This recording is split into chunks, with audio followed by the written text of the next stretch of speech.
ब्रह्मलीन विज्ञानी। इसका मतलब धर्मवान, धर्म करने के बाद विरक्ति, ज्ञानी अत्र तत्र जीवन मुक्त मिल जाएंगे। पर सबसे कठिन क्या है? बोले सबते दुर्लभ सो सुर राया, राम भगति रति गत मदमाया। सबसे कठिन है भगवान के सच्चे भक्त का मिलना। तो अब भगवान की भक्ति को सरल माने या कठिन माने? दोनों बातें कही गई विनय पत्रिका और रामचरितमानस में। तो गोस्वामी जी ने विनय पत्रिका में कहा, समाधान दिया, बोले जो यही कला कुशल ताकह सोई सुलभ सदा सुखकारी। अब किसी से कहा जाए, अभी महाराज जी गंगा की चर्चा कर रहे थे, गंगा जी को पार करना सरल है कि कठिन? तो बोले दो व्यक्तियों से पूछो, एक तो विशालकाय हाथी से पूछो और छोटी सी मछली से पूछो। तो विशालकाय हाथी करीब बाप रे, गंगा जी का पार करना बड़ा कठिन है। मछली कहेगी क्या कठिन है, लसर निकल। तो सफरी सन्मुख जल प्रवाह, सुरसरी बहे गज भारी। रघुपति भगत जो यही कला कुशलता कह सोई। हाथी के लिए गंगा पार करना कठिन है और मछली के लिए सरल हो गया। दूसरा उदाहरण दिए, जो सरकरा मिले सिकता में, बालू और चीनी दोनों मिला करके रख दिया गया। बड़े बड़े ज्ञानियों को बुलाया गया, अरे महाराज आप लोग तो बड़े ज्ञानी हैं, जरा इनको अलग अलग कर दीजिए, हाथ खड़े कर देंगे। नन्ही सी चीटी आई, बोले क्या कठिन है, लो खटाखट खटाखट बालू अलग चीनी अलग। जो सरकरा मिले सिकता मन, बल तन खूब लगावे, अति रसज्ञ सूक्ष्म पिपील गौ, बिन प्रयास ही पावे। जो यही कला कुशल। तो भक्ति कुछ लोगों के लिए बड़ी कठिन है और कुछ लोगों के लिए बड़ी सरल है। तो कठिन किसके लिए है, सरल किसके लिए है, उसकी भी व्याख्या कर दी। क्या बोले, हम बाजार में जब कोई वस्तु खरीदने जाते हैं तो प्रत्येक वस्तु का मूल्य निश्चित है और आप मूल्य छुपाइए वस्तु ले आइए। तो संसार की ये ससीम वस्तु, उसको हम खरीदने जा रहे हैं, हमारे पास मूल्य है, चुका कर हम ले सकते हैं। लेकिन संसार में भी कई वस्तुएं ऐसी हैं जो बहुत मूल्य वाली है, लेकिन हमारी जेब गवाही नहीं दे रही। कौतूहल भर फिर भी हम पूछ रहे हैं, मानो हीरा है, और पूछते कौतूहल बस कितने का है।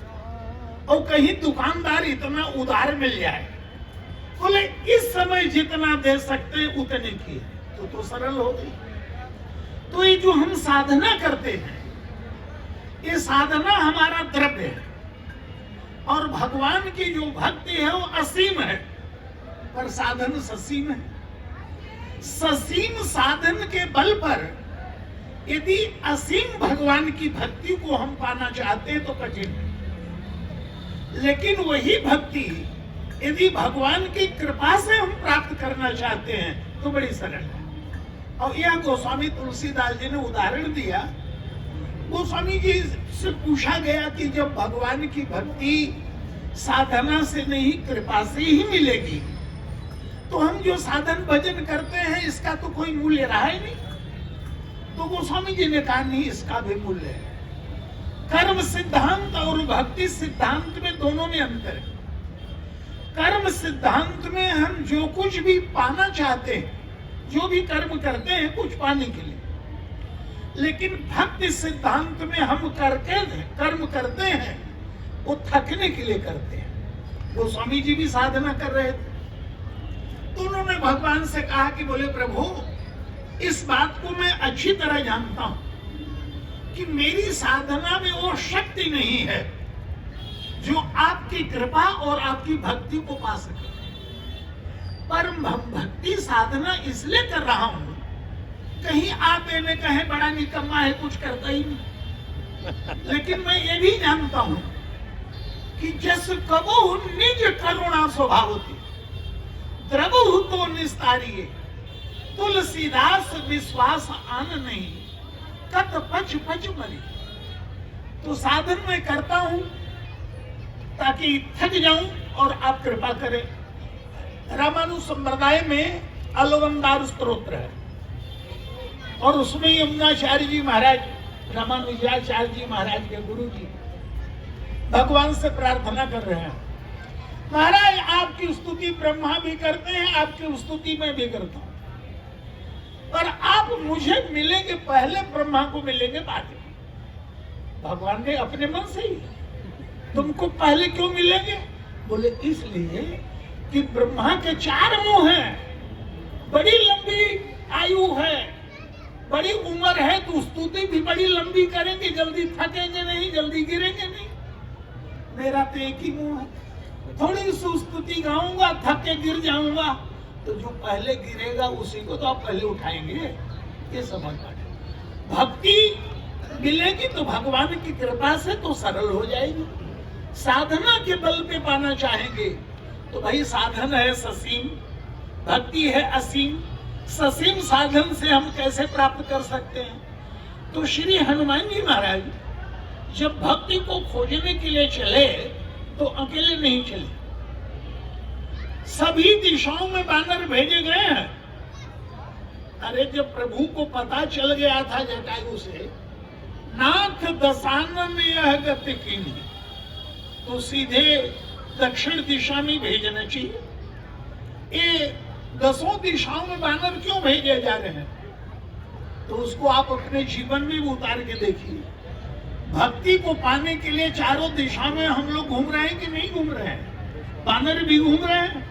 और बानर कौन है? साधारण बानर नहीं है, इनका ज्ञान है, विज्ञान है, इनकी संस्कृति है। और उसके साथ साथ ये भी कहा गया ये सब के सब देवता है। कैवल्य मोक्ष साधन अखिल भालु मरकट विपुल, ये मोक्ष के साधन है। और मोक्ष के साधन ये बानर सभी दिशाओं में जा रहे हैं। हम लोग भी सभी दिशाओं में जा रहे हैं कि नहीं? कोई रामेश्वरम की यात्रा कर रहा है तो कोई केदारनाथ बद्रीनाथ की यात्रा कर रहा है, कोई यदि उत्तर में जा रहा है तो कोई दक्षिण में जा रहा है, कोई यदि पूरब में जगन्नाथ जी जा रहा है तो कोई द्वारकाधीश जी जा रहा है। तो इन सबसे पूछो कैसे आए? बोले भगवान की कृपा पाने। बोले मिली? बोले अभी कहा। तो क्या ये बानर भी चारों दिशा में घूम रहे हैं? बोले चले सकल बन खोजत, कहाँ कहाँ? बोले सरिता सरगिरि खोह, राम काज लैली न मन, बिसरा तन कर छोह। ये पुरुषार्थ। अच्छा, विजय नंदिनी की खोज में जो चले तो सबसे आगे कौन है, सबसे पीछे कौन है? क्या सूत्र दिया है गोस्वामी जी ने? ये दृष्टि हम मानस पढ़ते तो नहीं जाती, ये तो गुरु जी बताते हैं। बोले सबसे आगे है अंगद और सबसे पीछे है हनुमान जी, पाछे पवन तनय। तो अंगद जी क्यों आगे?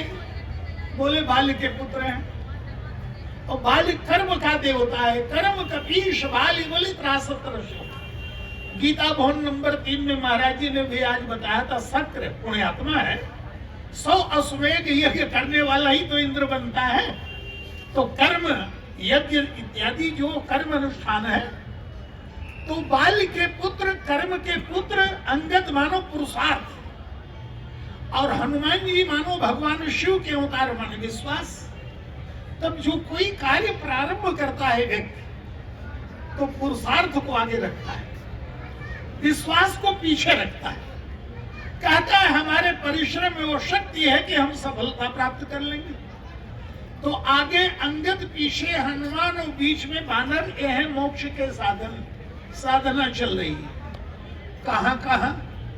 बोले चले सकल बन खोजत, सरिता सरगिरि खोह, राम काज लैली न मन, बिसरा तन कर छोह।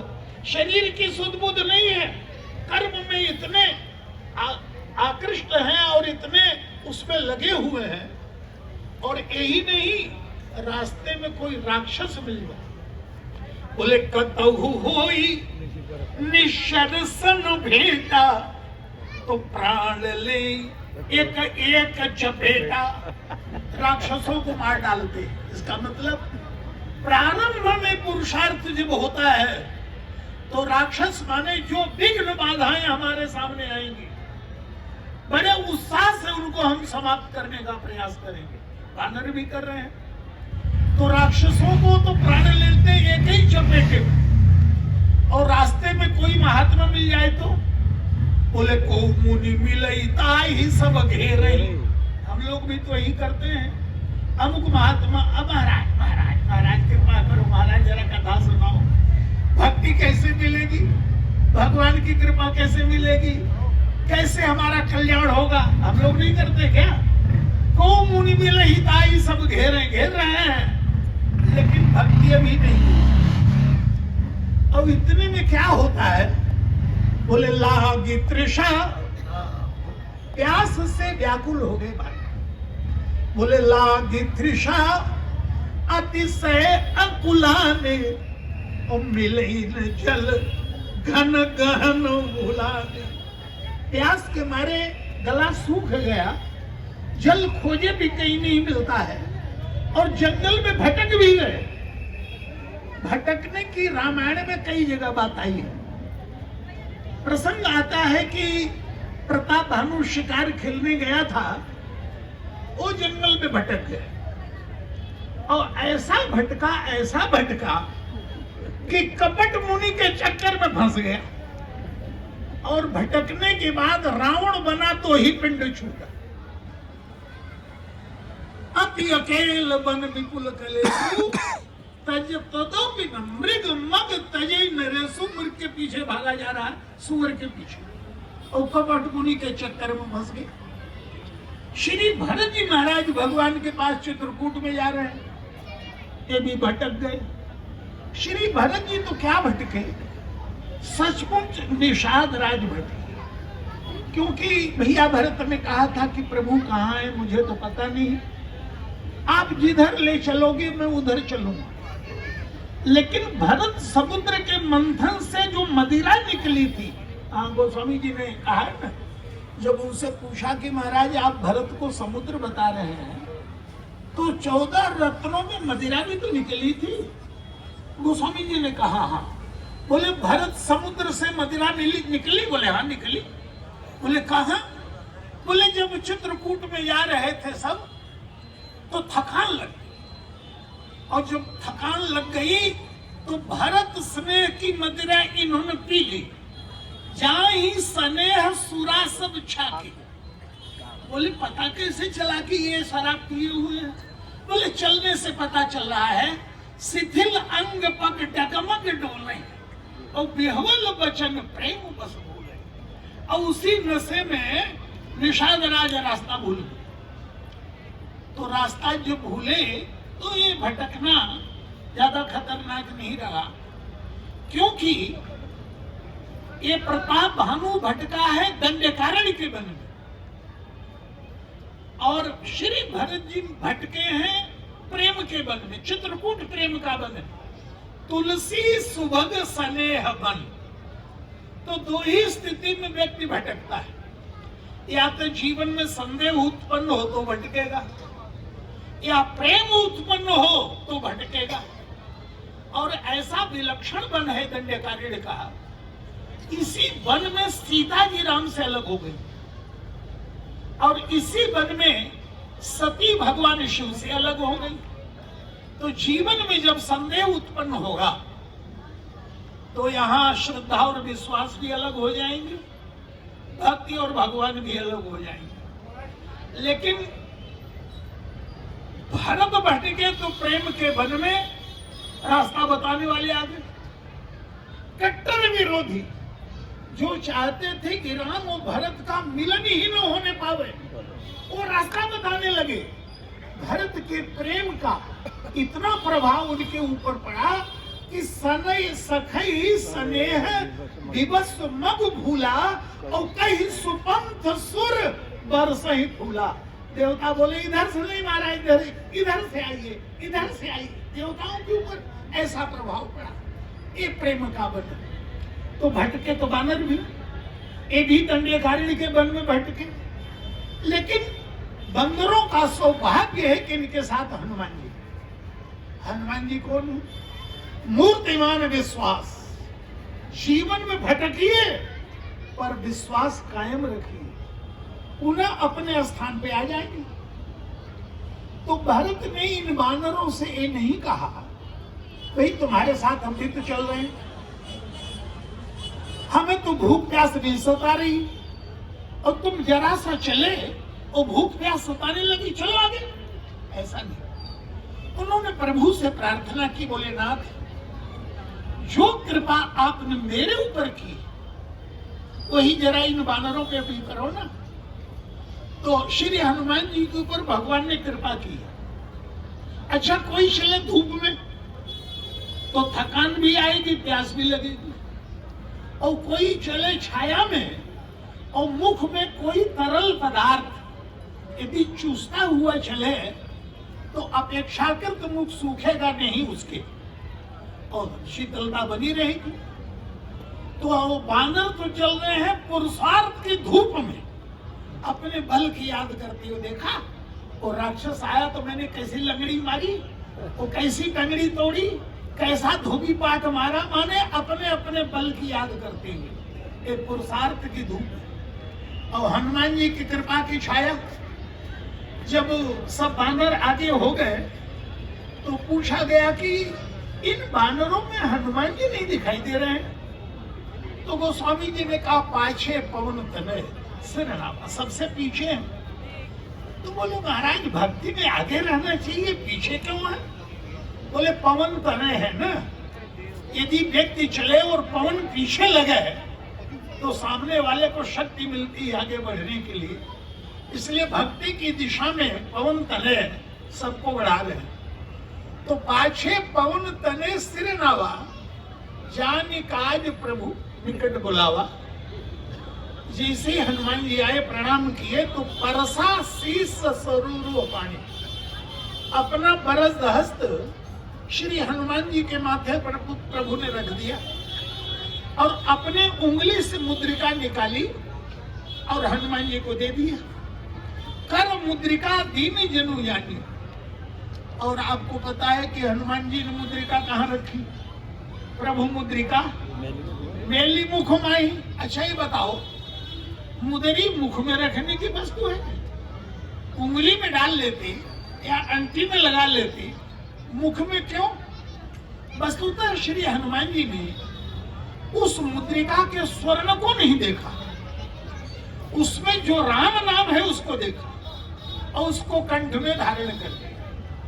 बंदर चल रहे हैं खाली मुंह और हनुमान जी राम नाम का अनवरत वो जप जो है उनका चल रहा है, और जो वरद हस्त है भगवान का वो हनुमान जी के साथ साथ चल रहा है। दिने पत्रिका में गोस्वामी जी भगवान से यही प्रार्थना कर रहे हैं, नाथ कभी वो दिन आएगा जो आप श्री हनुमान जी के माथे पर हाथ रखे थे मेरे माथे पर रखेंगे।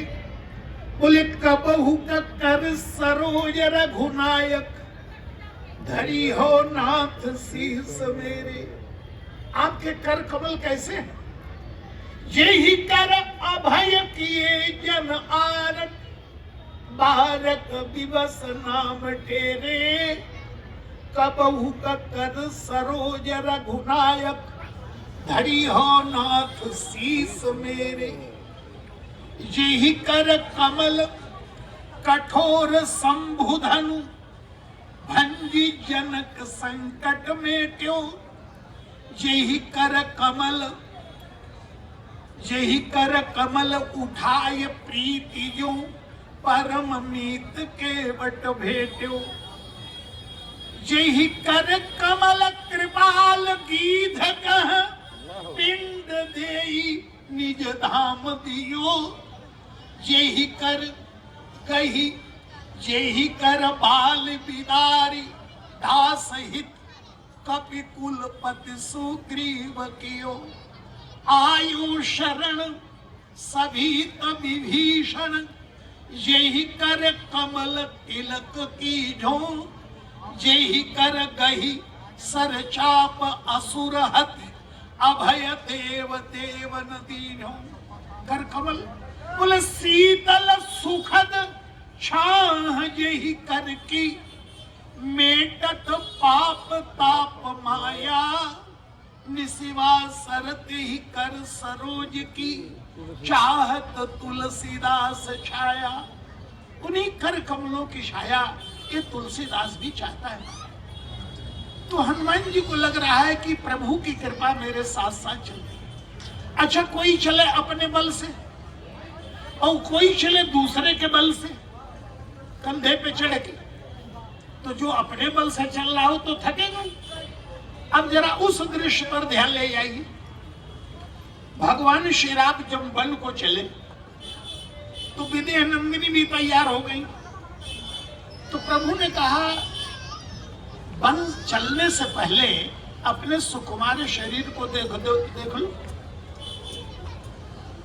क्या वन के कष्टों को तुम झेल पाओगी? चंद्र बदन दुख कानन भारी, बड़ा कष्ट है। श्री सीता जी ने जब प्रभु की बात सुनी कि कह रहे हैं हंस गवनी तुम नहीं बन जोगू, सुन अपजस मोहि दई है लोग सुनेंगे तो मेरा अपयश होगा, इसलिए वन को मत जाओ। लोग कहेंगे राम सुकुमारी सीता को वन में ले गए। तो विदेह नंदिनी ने कहा कि बोले प्रभु आप मुझे सुकुमारी कह रहे हैं और हंसनी कह रहे हैं, तो महाराज जी आप कैसे कह रहे हैं? बोले मैंने माँ से सुना है, अभी मेरी माँ ने तुम्हारे विषय में कहा है, सुरसर सुभग भनज बनचारी, डाबर जोग के हंस कुमारी। बेटा राम, देवताओं के मान सरोवर में निवास करने वाली हंसनी क्या वो खारे समुद्र जैसे जंगल में रह पावेगी? तो इसलिए मैं कह रहा हूं कि तुम हंसनी हो। विदेह नंदिनी ने कहा आप इतने दिन बाद सुन रहे हैं, मैं तो पहले ही सुन चुकी हूँ आपके विषय में। क्या? बोले धनुष तोड़ने जब आप जा रहे थे तो मेरी माँ ने भी यही कहा था। क्या? बोले रावण बाण छुआ नहीं चापा, हारे सकल भूप करी दापा, सो धनु राज कुंवर कर दे ही। अरे मंद मराल के मंदर ले ही, छोटा सा हंस का बच्चा मंदराचल पर्वत उठाएगा। तो आज आप सुन रहे हैं, मैं पहले ही सुन चुकी हूँ आप हंस हैं, मैं हंस नहीं। तो यदि मेरे लिए बन नहीं तो आपके लिए कैसे? तुम्हें उचित तप मौका भोगू, मैं विश्वास दिलाती। मोहि मद चलत न हो यारी, मैं थकूंगी नहीं। क्यों? छिन छिन चरण सरोज निहारी। फिर सीता जी ने 3 बातों की याद दिलाई। पथिक के समक्ष 3 समस्याएं होती, चलने में शारीरिक श्रम, सही रास्ते पर है कि नहीं बुद्धि में भ्रम, लक्ष्य को नहीं पाया तो बड़ा दुख होता है। तो महाराज भ्रम क्यों नहीं होगा? अरे जो अपने मन से चले उसको भ्रम हो, मैं तो आपके पीछे चलूंगी। जो ईश्वर के पीछे चलेगा उसका भी रास्ता गलत हो सकता है क्या? तो आगे आगे आप पीछे पीछे में। और थकूंगी क्यों नहीं? श्रमित क्यों नहीं होंगी? दुख क्यों नहीं होगा? अरे थकता तो है जो अपने श्रम से कार्य करता है। मैं तो आपकी तरफ देखूंगी और इसलिए मोहि मग चलत न हो ये हारी, छिन छिन चरण सरोज निहारी। एक छोटे से बच्चे ने कहा 50 किलोमीटर चल के आया हूं, जरा भी नहीं थका। सुनने वाले ने कहा गप्पी, 50 किलोमीटर चलोगे थकोगे नहीं? जब इतनी गप हाँक रहे हो तो बड़े होके कितने गपोड़े बनोगे? बच्चे ने कहा मैं तो अपने पिताजी के कंधे पे आया था। फिर क्यों थकोगे? फिर तो पिताजी थकेंगे। विदेह नंदिनी का अभिप्राय है, कर्ता तो ईश्वर है, जीव कर्ता मानता है तो श्रम का अनुभव करता है। इसलिए मोहि मग चलत न होई हारी, छिन छिन चरण सरोज निहारी। और जो अपनी तरफ देखता है वो दुखी होता है, जो परमात्मा की तरफ देखा वो दुखी क्यों होगा? तो हनुमान जी को इस बात का अनुभव हो रहा है, प्रभु की कृपा मेरे साथ है। और उसके बाद वानरों से कहा हनुमान जी ने, एक काम करो। क्या? बोले नीचे जल तो नहीं दिख रहा है, ये सब हमारी साधना से जुड़ा हुआ तथ्य है। ये सामने जो पर्वत है इसके ऊपर हम लोग चढ़े, तो ऊपर जब पहुंच जाएंगे तो दूर दूर तक कहीं देखेंगे तो जल तो दिखाई देगा ही, पर बेचारे बानर नीचे चलते चलते इतने थक गए थे, वहां उनका पुरुषार्थ जवाब दे गया था। अब हनुमान जी पहाड़ दिखाने लगे तो बानरों ने कहा नीचे चलते चलते सांस ऊपर चढ़ रही है, मार थोड़ी बहुत बाकी है कसर, तो पहाड़ चढ़ा के आप भी पूरी कर लो। तो हनुमान जी ने कहा अच्छा रुको यहीं अकेले। बोले चढ़ी गिरी शिखर चहु दिस देखा, चारों तरफ हनुमान जी ने देखा तो क्या दिखाई दिया? बोले भूमि विपर एक कौतुक देखा, एक पहाड़ की कंदरा दिखाई दे रही है और उसमें खेल हो रहा है। क्या? बहुत से पक्षी उस कंदरा में प्रवेश कर रहे हैं। बहुत खग प्रविसहिते ही माही, और नाम कितने पक्षियों का है? बोले चक्रवात बक हंस उड़ाई। याद रखना ये जितने पक्षी, ये सब पानी के पक्षी हैं। जहां पानी होता है ये पक्षी वहीं रहते हैं, और जहां पानी नहीं होता ये पक्षी भी वहां भी रहते। हनुमान जी ज्ञानी नाम अग्रगण्य बानरों से बोले आ जाओ, पानी मिल गया। बंदर सोच रहे झरना बह रहा होगा, चल के गटागट पिएंगे। जैसे तैसे ऊपर पहुंचे, बोले महाराज कहाँ है पानी? हनुमान जी ने कहा गुफा के भीतर। बानरों ने गुफा को देखा, फिर हनुमान जी को देखा, बोले पानी नहीं दिखाई दे रहा, और आप कह रहे हैं गुफा के भीतर। हनुमान जी ने कहा पानी नहीं दिखाई दे रहा है, पर पानी के पक्षी दिखाई दे रहे हैं। हमारे गुरुदेव भगवान ने कहा भगवान नहीं दिखाई दे रहे हैं, लेकिन संत दिखाई दे रहे हैं। यदि ईश्वर की कृपा का जल न होता तो संत रूपी पक्षी भी संसार में नहीं दिखाई देते। ईश्वर है तभी संत हैं, पानी है तभी पक्षी हैं। और पक्षियों में कौन है? चकवा भी है, बगला भी है, हंस भी। इसमें बगला है विषयी, ध्यान देना, सूत्र देखिए। बगला है विषयी और चक्रवाक है साधक और हंस है सिद्ध। तो भगवान की कृपा किसको मिलेगी? केवल सिद्धों को? गोस्वामी जी ने कहा नहीं, विषयी साधक सिद्ध सयाने त्रिविध जीव जग वेद बखाने। भगवान की कृपा सबको मिलती है।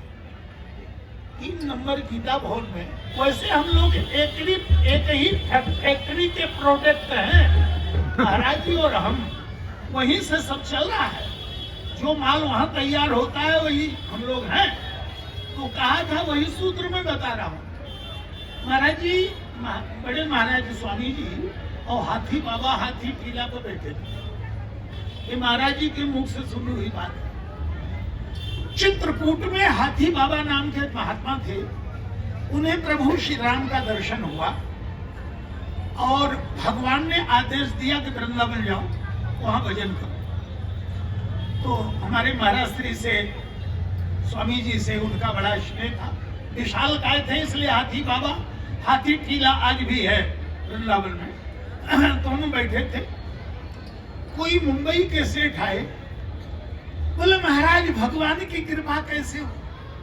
स्वामी जी तो नहीं बोले, हाथी बाबा बोल पड़े। बोले ये साला बनिया लगता है। संतों की भाषा, अक्खड़ भाषा। बोले साला बनिया।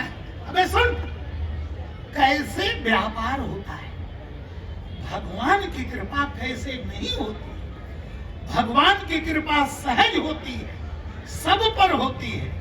कोई अनुभव करता है, कोई नहीं करता। बादल बरसता है, ये नहीं देखता कि ये ऊसर है, ये उपजाऊ है। सब पर वर्षा होती है, ऊसर में कोई प्रभाव नहीं दिखाई देता, और जो उपजाऊ धरती है उसमें प्रभाव दिखाई देता है। तो भगवान की कृपा सब पर होती है। और उसी संदर्भ में वो कथा ही महाराज जी जो आपने कहा था कि एक गृहस्थ सेठ का नियम था कि पहले किसी संत को भोजन करावे और उसके बाद भोजन करे। तो जो भी संत आते पहले मंत्र पढ़ते, भोग लगाते, उसके बाद भोजन करते। एक बार बड़ा विचित्र महात्मा आया, न कोई मंत्र पढ़ा न भोग लगाया, भोजन शुरू। तो उस गृहस्थ भक्त ने पूछा, महाराज जितने भी महात्मा आए सबने भोग लगाया, मंत्र पढ़ा, आपने तो भोग भी नहीं लगाया, मंत्र भी नहीं पढ़ा, भोजन शुरू कर दिया। तो उस महात्मा ने कहा, भाई ईश्वर को खोजने निकला, मिला ही नहीं। अरे होता तब न मिलता, तो जब ईश्वर है ही नहीं तो भोग किसको लगाऊं, मैं तो नास्तिक हूं। तो गृहस्थ ने कहा, यदि आप नास्तिक हैं तो आप जा सकते हैं, मैं आपको भोजन नहीं करा सकता। कहते महात्मा जाने लगा तो आकाशवाणी हुई, अरे भक्त महात्मा मुझे बहुत दिनों से नहीं मानता, पर मैंने रोज भोजन कराया, और तू मुझे मानने वाला होकर एक दिन भी नहीं करा सका। तो ईश्वर ये नहीं देखता कौन मानता है कौन नहीं मानता, कृपा सब पर होती है। यहाँ जो गुफा मिली है ये ईश्वर की कृपा की गुफा है। किष्किंधा कांड में 4 गुफाओं का वर्णन है। पहली गुफा में जहाँ भगवान श्री राम निवास कर रहे हैं, प्रथम ही देवन गिरु गुहा राखा रुचिर बनाए, राम कृपा निधि कछुक दिन वास करेंगे। दूसरी गुफा वो है जिसमें बाली प्रवेश कर गया, और तीसरी गुफा ये है जिसमें हनुमान जी बानरों को लेके जा रहे हैं, और चौथी गुफा वो है गिरि कंदरा सुना संपाति, समुद्र के तट पर। हमारे गुरुदेव भगवान ने कहा यह अंतःकरण चतुष्ट है, मन, चित्त, बुद्धि, अहंकार। तो अहंकार की गुफा में बाली घुसा, प्राण उसको देना पड़ा। चित्त की गुफा में भगवान श्री राम निवास कर रहे हैं, जो देवताओं ने निर्मित की है। और ये मन की गुफा में जिसमें हनुमान जी बानरों को लेके जा रहे हैं, और बुद्धि की गुफा वो है यहाँ संपाति श्री सीता जी को प्राप्त करने का संकेत दे रहा है। तो हनुमान जी ने बानरों से कहा, इस गुफा के भीतर जल के पक्षी दिखाई दे रहे हैं, तो सिद्ध हो रहा है कि पानी है, इसलिए चलो। और सबसे आगे अंगद जी, गुफा का नाम सुनते ही अंगद जी का साहस जवाब दे गया, बोले मैं नहीं जाऊंगा। क्यों? हमारे परिवार का सारा झगड़ा गुफा से ही शुरू हुआ है। अंगद जी ने न पिताजी गुफा में घुसे होते, न चाचा जी शिला बंद करते, न उनके प्राण जाते। तो बाप ने जो गलती की बेटा नहीं करेगा। तो सब बानरों ने हनुमान जी से कहा, बोले महाराज अब जरा आप आगे आइए। तो हनुमान जी कह सकते ना, हाँ पहले तो पीछे रखा, मुसीबत पड़ी तो आगे आओ, नहीं आता जाओ। हम लोग हो तो यही करते। आश्रमों में भी मैं देखता हूँ कि कोई सेवा नहीं सौंपी जाए, हाँ पहले तो नहीं, अब कह रहे हैं नहीं करो जाओ। पर हनुमान जी कहते नहीं, भगवान का काम करना है, चाहे कोई आगे रख के करा ले, चाहे कोई पीछे रख के करा ले, आगे पीछे का उनको कुछ ऐसा नहीं है। एक बात आपको स्मरण दिलाऊं, हनुमान जी के चरित्र ऐसा विलक्षण है कि कुछ पूछो ही मत। श्री भरती दूर रह के सेवा कर सकते हैं, पास रह के नहीं। लक्ष्मण जी पास रह के सेवा कर सकते हैं, दूर रह के नहीं। लेकिन श्री हनुमान जी महाराज ऐसे हैं कि चाहे भगवान दूर भेज दे, चाहे पास में रख ले। अच्छा, भगवान श्री राम नंगे पैर गए हैं, लक्ष्मण जी कहे महाराज मेरे कंधे पे बैठो, चलो ले चलता हूं, स्वीकार करेंगे प्रभु? छोटे भाई के कंधे पड़ा भाई चढ़ के चले, कैसा बेतुका लगे? और श्री भरत जी महाराज तो कल्पना करके ही दुखी हो रहे हैं। राम लखन सिय बिनु पग पने, करि मुन वेश फिर ही बन बदगी। यह दुख दाह दहै दिन छाती, भूख न वासर नींद न राती। क्या करूं, रोग हो तो दवा हो, पर यही कुरोग कर औषधि नहीं। पर हनुमान जी के पास दवा है। नंगे पैर देखा, बोले कठिन भूमि कोमल पद, नंगे पैर कैसे चलना है प्रभु? अब नंगे पैर चलना नहीं, जूता लाया हूं, पहन लीजिए। कहा? बोले इससे बड़ा बढ़िया जूता कोई होगा? लिए दुगोजन पीठ चढ़ाई। इसके बाद भगवान श्री राम की यात्रा हनुमान जी के कंधे पे हुई, पैदल नहीं चलने दिया हनुमान। सेवा एक जैसी नहीं, सेवा बांट लेते। समय की सीमा में विश्राम देना है, गुफा में पहुंचा दूं, फिर आगे की कथा कल होगी। तो जब अंगद जी का साहस जवाब दे गया, माने पुरुषार्थ उत्साह तो प्रारंभ में बहुत रहता है, लेकिन जब थकान लग जाती है ना, तो बड़े बड़े पुरुषार्थी जहां है वहीं टिक जाते हैं, आगे बढ़ने का साहस नहीं होता। तो विश्वास को आगे किया कि महाराज आप आगे आइए। तो गोस्वामी जी से पूछा गया कि पवन तने पीछे से आगे आ गए। तो गोस्वामी जी साहित्यिक प्रतिभा का परिचय देते हुए बोले पवन तने नहीं, आगे कहे हनुमंत ही। हनुमंत, हनुमान ठुड्डी, इंद्र ने वज्र मारा था, महाराज आपने ठुड्डी पर झेला।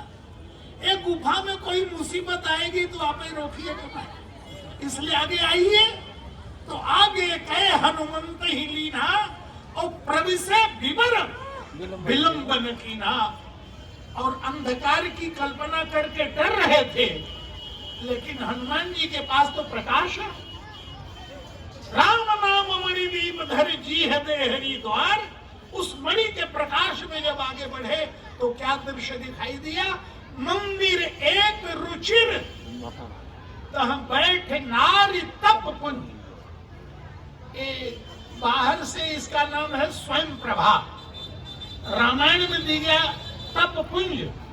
तप पुंज कहो, स्वयं प्रभा कहो, बात तो एक ही। ये बाहर की प्रभा विद्युत प्रभा है। बिजली का दाम चुकाएंगे तभी तक है, दाम चुकाना बंद कर दिया संबंध कट। दिया जलाएंगे तो तेल बाती सब ठीक है, तब तो प्रकाश होगा। लेकिन ये तपपुंज क्या है? बोले परम प्रकाश, रूप दिन राती, नहीं कछु चाहिए, दिया घृत बाती। ये अंदर की गुफा में जरा प्रवेश करके देखो। अंधेरे की कल्पना तो लग रही है, लेकिन भीतर स्वयं प्रभा की गुफा में बंदरों को सीता को प्राप्त करने का सूत्र कैसे प्राप्त होता है? तो पुरुषार्थ और कृपा, ये दोनों का समन्वय यहाँ कैसे होता है, इसकी चर्चा आज नहीं कल होगी। बोलो भक्तवत्सल भगवान की जय। राजा राम राम राम, राजा राम राम राम, राजा राम राम राम, राजा राम राम राम। सीता राम राम राम, सीता राम राम राम, सीता राम राम राम, सीता राम राम राम। राधे श्याम श्याम श्याम, राधे श्याम श्याम श्याम, राधे श्याम श्याम श्याम, राधे श्याम श्याम। बोलो सियावर रामचंद्र महाराज की जय। आज महाराज जी भी गंगा के